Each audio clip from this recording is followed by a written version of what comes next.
Hello YouTube and welcome back to the nation of free to play. I'm Mr. Mondstadt and this week I'm a bit early, and the reason is the new Stygian Onslaught, as in this video I will share my clear with you of level 5 Fearless, completely F2P, which means no 5-star cons, no 5-star weapons, no battle pass weapons, and not even Favonius weapons.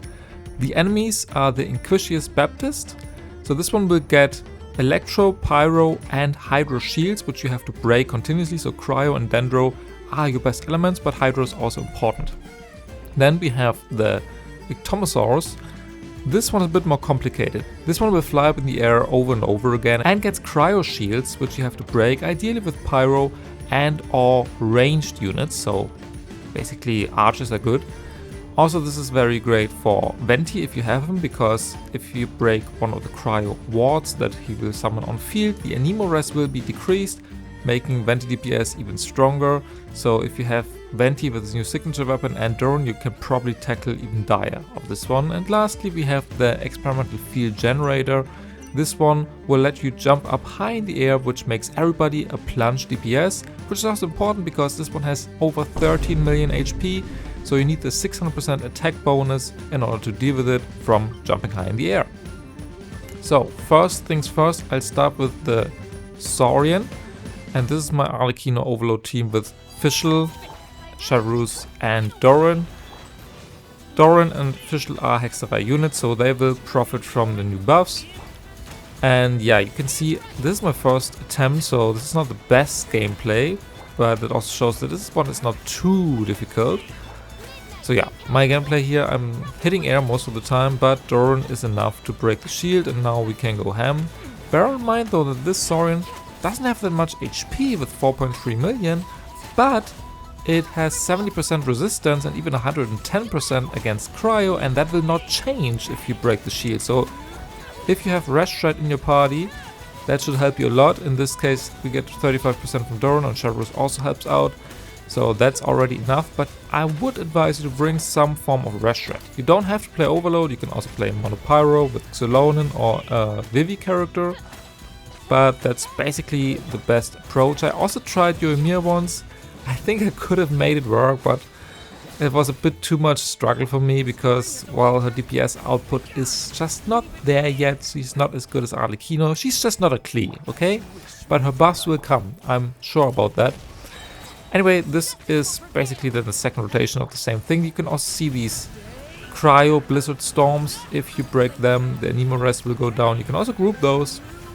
Unfortunately, I don't have a grouper, so I just focused on the shield and went full ham. And yeah, a couple more normal attacks.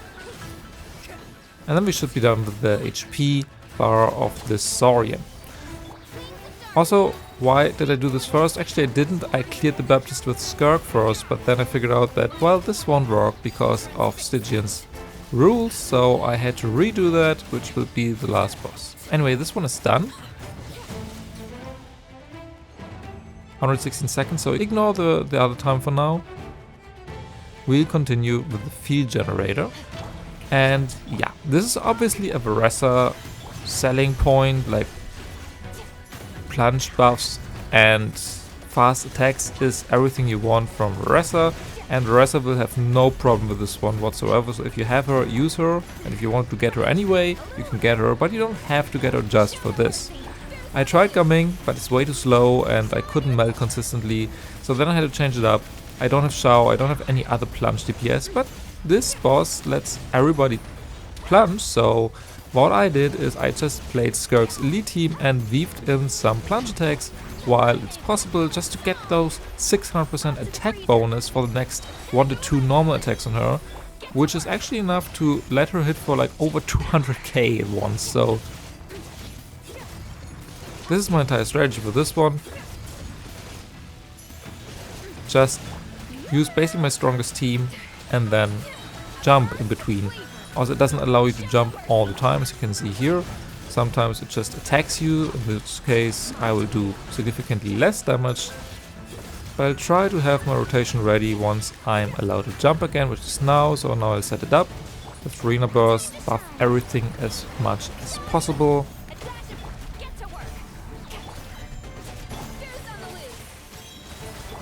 get the max fanfare, and now weave in some plunge attacks. And as you can see, 200k here, and yeah, 239 I think here.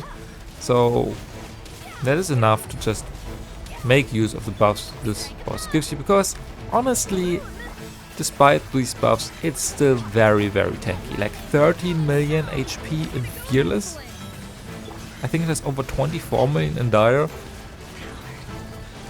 Usually 30 million is already Dire, so you do have to make use of the buffs in order to defeat it. But we did, it was very close. And then last but not least, as I said, I already beat this one with the Skirk team, but I needed Skirk for the last one. So what other option do I have? Well, I guess Hyper Bloom, because Dendro will break the Electro Shield of this Baptist, Hydro will break the Pyro one, and Dendro once again will break the Hydro one. Unfortunately, my Xingqiu Saxord did not proc here, so we're just gonna stall until we get Hydro here. And now we go ham, and we can just keep spamming Dendro applications until the third shield is down. And after the third shield is down, now we actually have a bit of an interval window where we can do damage. I think 18 seconds or something, so I'll just spam my attack buttons, make sure I get everything off cooldown, and try to get him as low as possible in terms of HP. And then the whole thing repeats, and I figured I had to do this whole thing 3 times in order to have a realistic shot at defeating him in time. This time the Hydro and Dendro application was faster when it came to the Pyro Shield, and once again get rid of the Hydro one, and then we spam our attack buttons. I will show my builds in the end, but I can already tell you that this is a DPS build for Nahida, even though her normal attacks are only level 5, but she is on EM, Dendro Goblet and Crit. Okay, this is the last cycle. It looks good so far, but it actually takes quite some time. You also have a little bit of window in between the shields, like 2 seconds, so if you can weave in a Lauma hold E there, that should be good. One more burst, then get rid of the Hydro Shield as fast as possible, and then with 2 seconds to spare we got this one out of the way. And that's all. This is my clear for this season of Stygian Onslaught. These are the rewards. And to be honest, this was not as hard when it comes to like how long did it take me to record this clear, but as you can see by the time, this was actually my slowest time of all the Stygians so far. But to be fair, I didn't try to get a better time. I probably could. Anyway, last but not least, these are my F2P builds. We have Sack Frag Nahida with 4-piece Deepwood,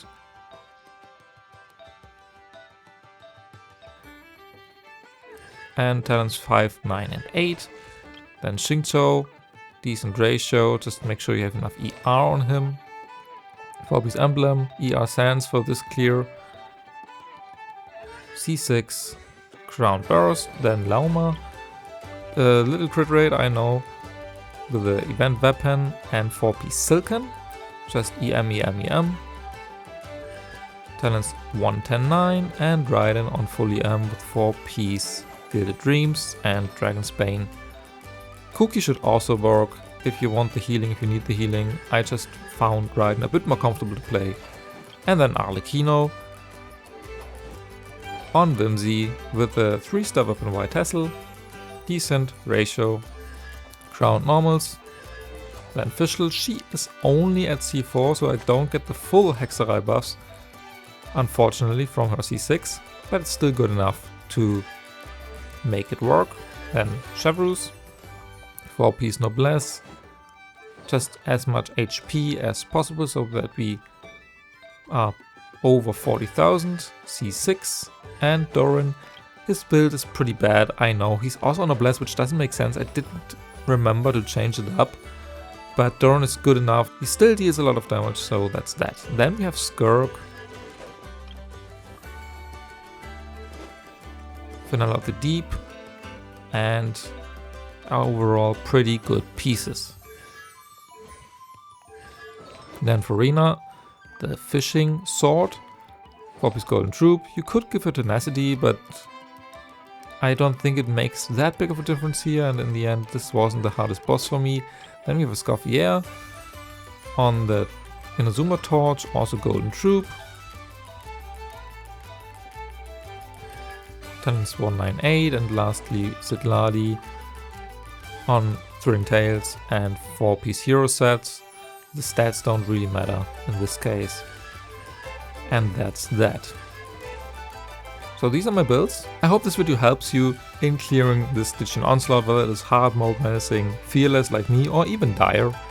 And if so, and you like this video, please leave a like or even subscribe to my channel. It would really help me out a lot. Also, if you have any questions, leave a comment down below. I'll try to answer as many as possible. And with that, I'm done for the day. And I'll see you in the next video. Bye!